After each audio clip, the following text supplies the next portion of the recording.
What's up, guys? It's your boy Marty here, and we're back for another MartyCraft video. So I haven't uploaded a video for a few days now. I just haven't really been feeling it, and I've been really busy. Kind of just wanted to enjoy my vacation while it lasted, because I'm currently on February vacation. But I have been doing quite a few things off camera. I finished the house. I put a roof on. I put these pillars in here just so it would look nice. And let's come over to this side. Right here, this tree right here. I just kind of carved it out just so that it wouldn't connect to there, because I didn't really like it. So inside the house, we don't really have anything yet. I did put a pressure plate there so that it will close automatically. But I did add this to the bottom of the house. This big room, which took forever to carve out. And this chest, these two chests, well, this chest, is full of everything that I got out of this room.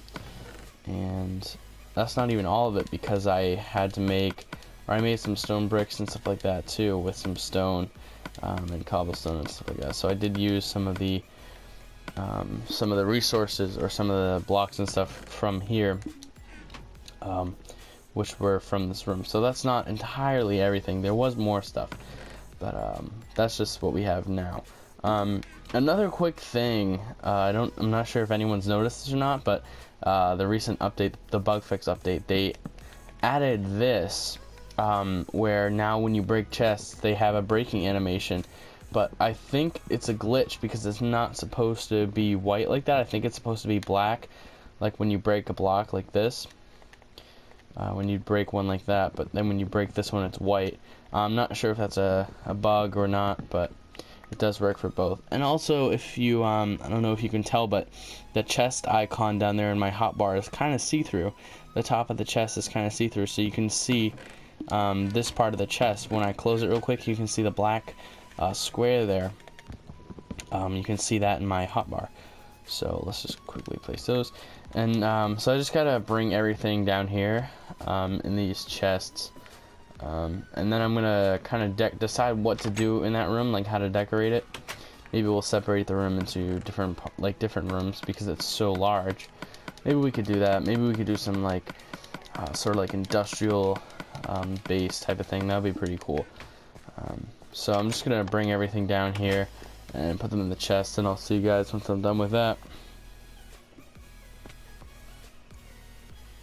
I don't know if you guys can hear that or not, but there's a lot of police and fire trucks, it sounds like, somewhere around here.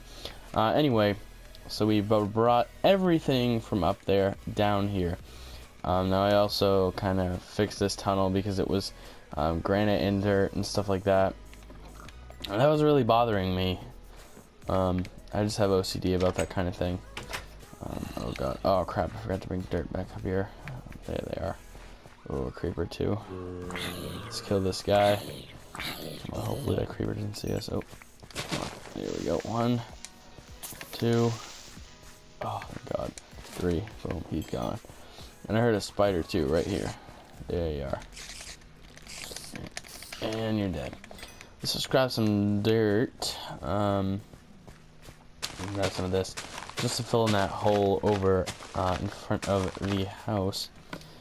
That should be, oh fudge. Come on. Oh my god. These skeletons are so overpowered.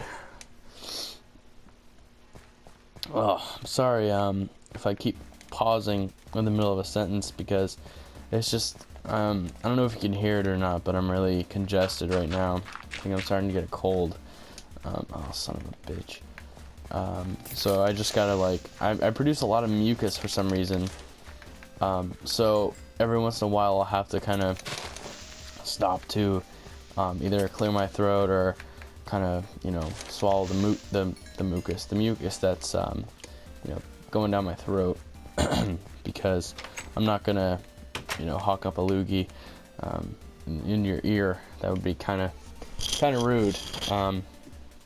So basically what I am thinking is we do something for this base that's kind of industrialized. And what I mean by that is we kind of have redstone machines strung about here, and like we'll have a crafting table that comes out of the floor. We'll have an open up enchanting room. Also up here, I want to make this part right here so that it opens by piston, so that it's covered, and then maybe you'll like flip a button or something, or you know, there'll be like a couple buttons, or there'll be like a couple levers, and one of them will activate this, and one of them won't do anything. So you got to know which lever to to use that will activate it, the piston to come down here. So first things first, what should we do with the room? How should we design it? First of all, let's go to sleep because I forgot it was night outside. So I have no idea what we're gonna design this room like. I don't know. Like I said, I want to do something industrialized. So we'll have redstone contraptions. Maybe we'll go for some stone brick.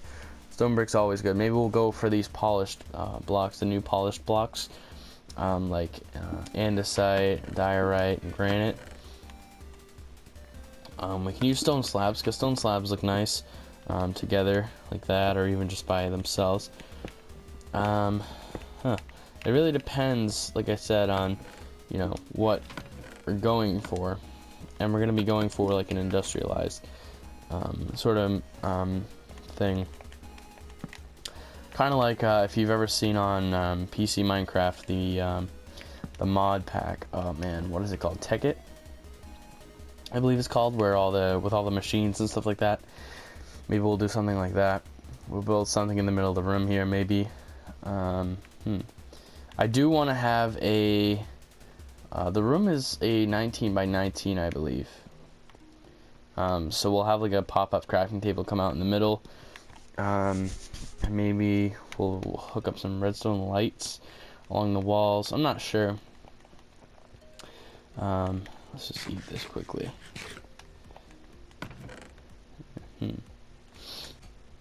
Alright, so let's grab a stack of cobblestone, and we'll just kind of divide this up like so. We'll put them in here. All these furnaces, we're going to smelt it up, and we're going to make a stack of stone.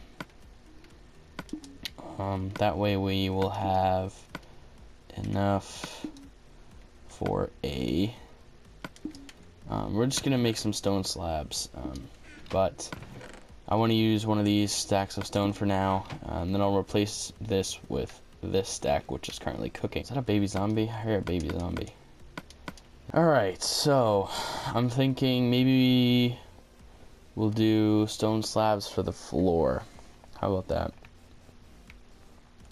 I'm not sure, actually. You know what? I'm going to... Well, first of all, I'm going to grab all this stone, and then I'm going to hop over onto my creative world, maybe do a couple designs, and show you guys what I've come up with, so that that way, we know what we're going with. And I'm going to use materials that are around the area and materials that I have and have access to currently. Like I said, I want to do a lot of redstone, especially up here. I really want to have this kind of secret entrance thing with a piston here, but we need to wait until we get slime balls to make a sticky piston. And we're not really, I can't even remember. Oh, there's the baby zombie.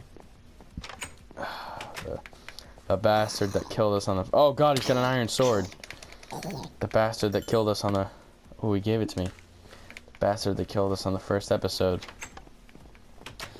So yeah, we gotta wait till we get slime balls to make sticky pistons, and as far as I know, we are nowhere near a swamp.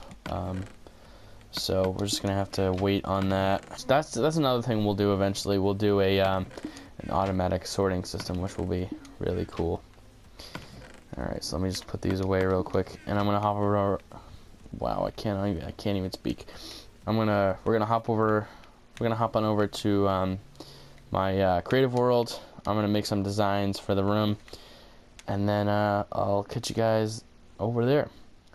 Alright guys, so we're here on my creative world, and I've made a couple designs. I'll go through them one by one.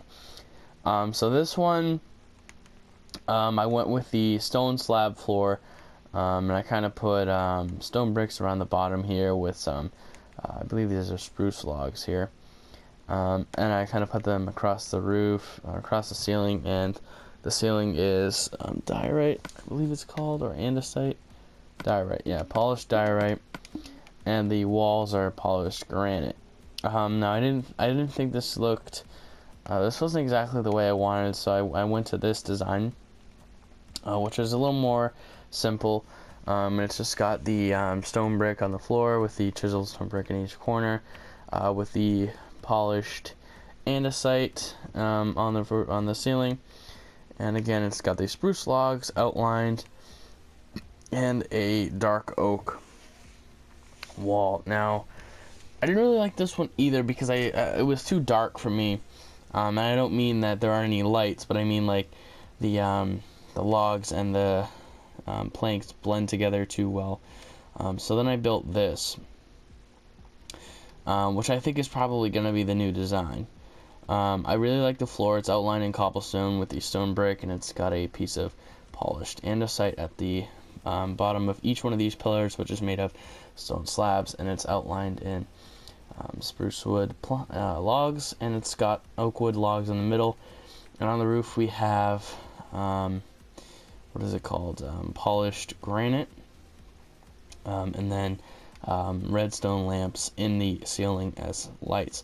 So I think that this is probably the design I'm going to go for. Maybe I'll expand upon this and change a couple things here and there, but I can take out a couple of the stone slabs here and there, and we can put some lights behind it and get a really cool effect. There we go. Alright, so I'm gonna hop back on to Survival World, and I'll see you guys there.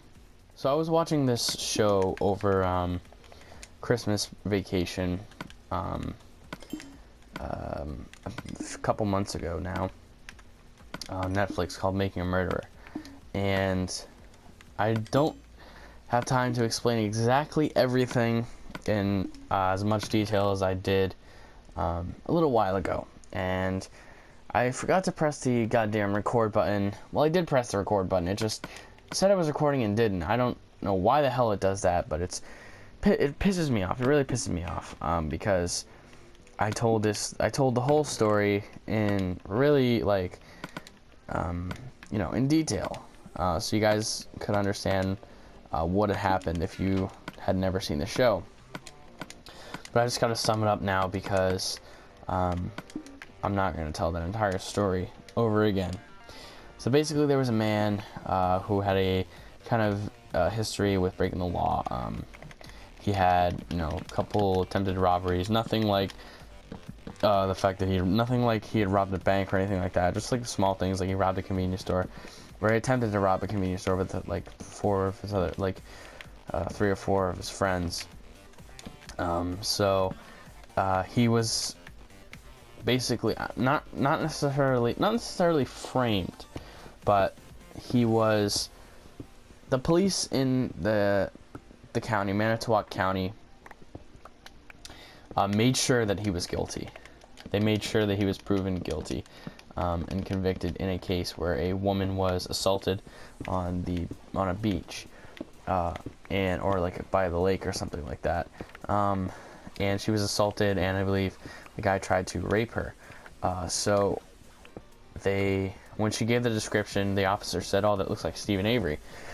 So they went over and they got him. They arrested him. They put him in a lineup. She says that's him, and boom, he's convicted.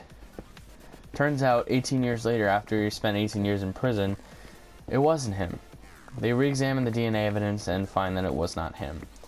I think it was a blood sample or like skin tissue or something like that, because the woman had clawed herself free, and she had blood and like skin underneath her nails, and there was a pubic hair, I believe. So they examined that, and they found that it wasn't Stephen Avery. He wasn't guilty after all. So he was an innocent man, spent 18 years in prison for no reason.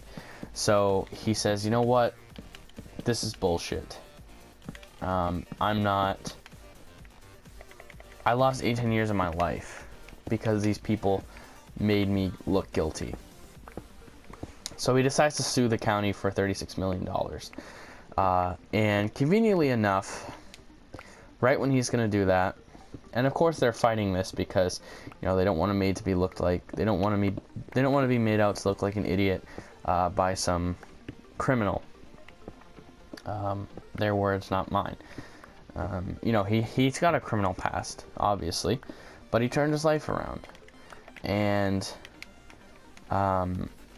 he'd gotten awards and a whole bunch of recognition, so the county already wasn't happy with him. They didn't like him already because he had already made them look bad enough by the fact that he wasn't guilty. So they're trying to fight the lawsuit against them, the fact that he's suing them for $36 million, and they're trying to fight it. So conveniently enough, this other case is going on while he's out of prison, and a woman goes missing. A woman by the name of Teresa Halbach goes missing, and eventually they kind of inch themselves towards Stephen Avery. Basically, they kind of slowly inch towards him and like suggesting that, you know, maybe he did it. They think it was him, and they're gonna investigate his property and all that stuff. So they end up investigating his house. They search his house. Now the county police and the county sheriff, the sheriff department and stuff like that, they were not supposed to be on this case because of their previous the fact that they had previously failed to correctly prove him innocent. They said he was guilty, and just based on assumption. So the county police and sheriff's department were not allowed to work on this case. I can't remember whether it was the FBI or a nearby county that was working on the case, but somehow a couple of the police officers from the Manitowoc Police Department managed to get themselves onto the site, and they were investigating, and then they found a key to Teresa Halbach's vehicle, which had been found a couple days earlier on Stephen Avery's auto salvage yard, because his family ran an auto salvage company, and this wasn't like a small yard with like a small junkyard with maybe like 100 cars. Even that's a lot. It was, you know, it wasn't a small place. This place was absolutely enormous. I think they said it was, this might be an exaggeration, but I believe it was 40 acres of land. 40 something acres of land, and it was full of these junk cars. And it was absolutely huge. Hundreds and hundreds of cars. And they searched this place, and a woman is given a camera, and the woman who was given the camera searches, and she goes immediately to a spot. Ooh, my voice cracked. She goes immediately to a spot where they have, and she finds Teresa Halbach's car. It was a RAV4 Jeep, a green or like a greenish blue RAV4 Jeep. So they investigate that. Turns out it's got a very small blood stain on the inside. So they conclude that it was Stephen Avery's. I think they tested it and it was his. And then they arrest him. And then they find the key and a paper saying that she was at his house and that she had bought something, like purchased a car or something like that. I can't exactly remember right now, but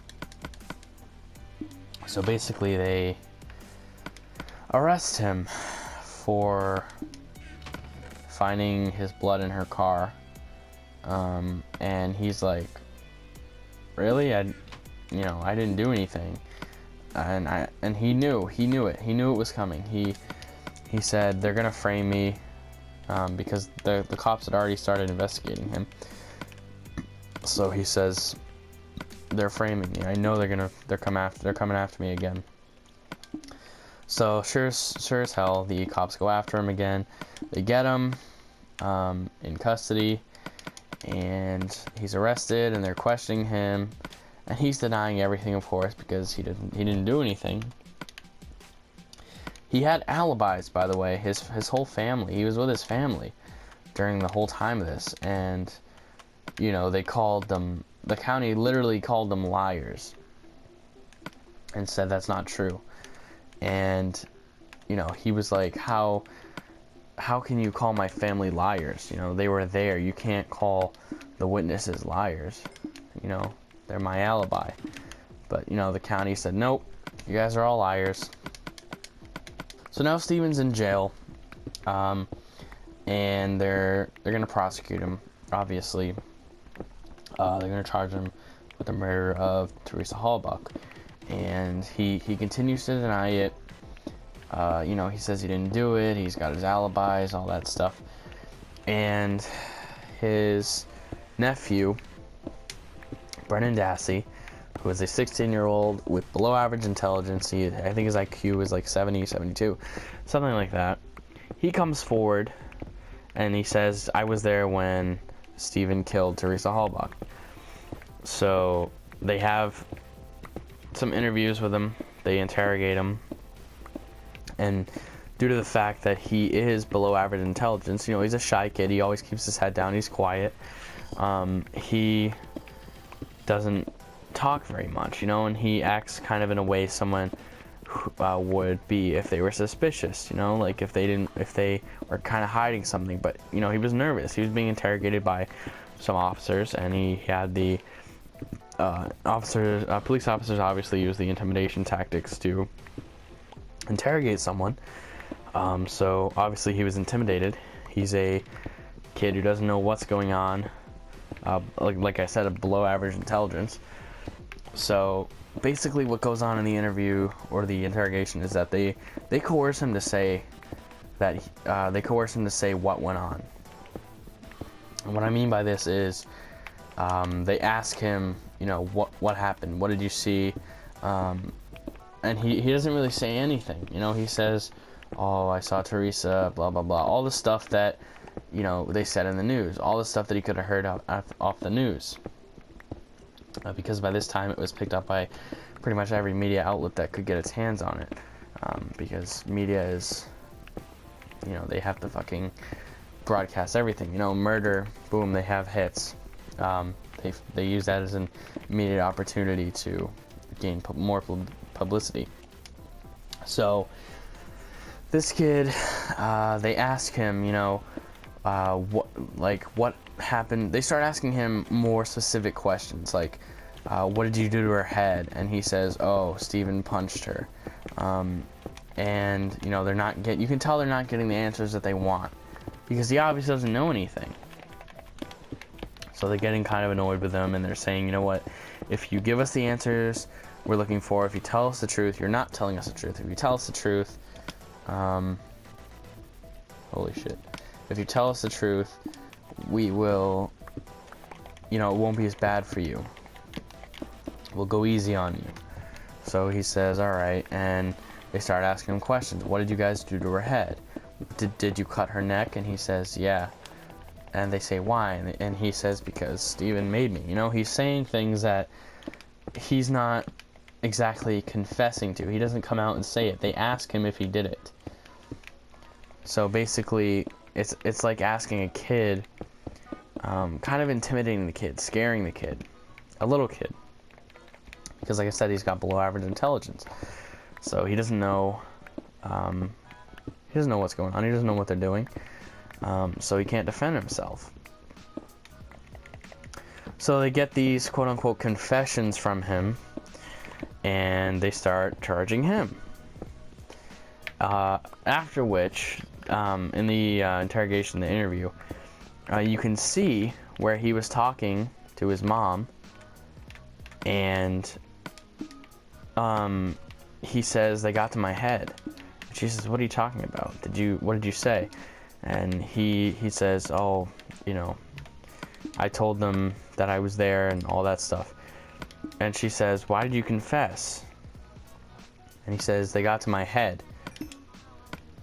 So they were implying, they basically made him say what they wanted to hear.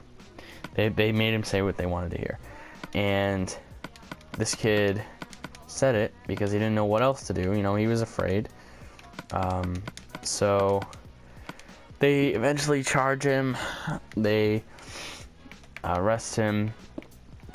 He's being charged with, I can't even remember what he was being charged with, but they have a couple more interviews with him, I believe. At least one more. I'm not sure if they have 3, but they ask him they ask him for the details. They want the details now.